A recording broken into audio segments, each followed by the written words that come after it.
ఒక్క ఇంచు కదలనీయము, ఒక్క చుక్క నీళ్ళు తీసుకుపోనీయమన్న పట్టుదల మన రైతాంగానికి రావాలి. మన హక్కులేదో మనం తెలుసుకోవాలి. ఊరికే కూర్చుంటే ఎవడు తెచ్చిపెట్టాడు, కొట్లాడి తెచ్చుకోవాలి. ఎట్లయితే తెలంగాణ కొరకు కొట్లాడినమో, ప్రాణం పోయినా తెలంగాణ సాధిస్తామని ఎంత పట్టుదలతో పనిచేసినామో, ఇవాళ ఇంటి దొంగల నుంచి ప్రమాదం వచ్చింది కాబట్టి మన హక్కులకు, మన నీళ్లు దోపిడికి గురే ప్రమాదం వచ్చింది, ఇంటి దొంగతోనే ప్రాణగండం వచ్చింది కాబట్టి ఇంటి దొంగలను ఇక్కడనే పాతరేయమని చెప్పి కాలోజీ ఏది చెప్పిండో అది చేసి తీరాలి. మనము మంతన్ నుంచి మొదలుపెట్టి ఇక్కడి వరకు రైతాంగం ఇవాళ ఎదురు చూస్తున్నారు. కానీ నీళ్ళు కళ్ళ ముందే పోతున్నాయి, మనకంటే తెలుస్తలేదు. కానీ అక్కడ ఆ రైతుల కళ్ళ ముందే నీళ్లు పోతున్నాయి, వాళ్ళు ఏడుస్తున్నారు.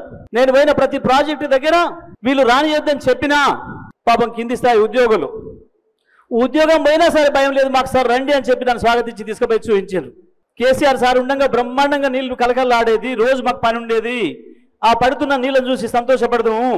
తుమ్మ చెట్లు మొలిపిస్తున్నారు, సర్కారు తుమ్మలు.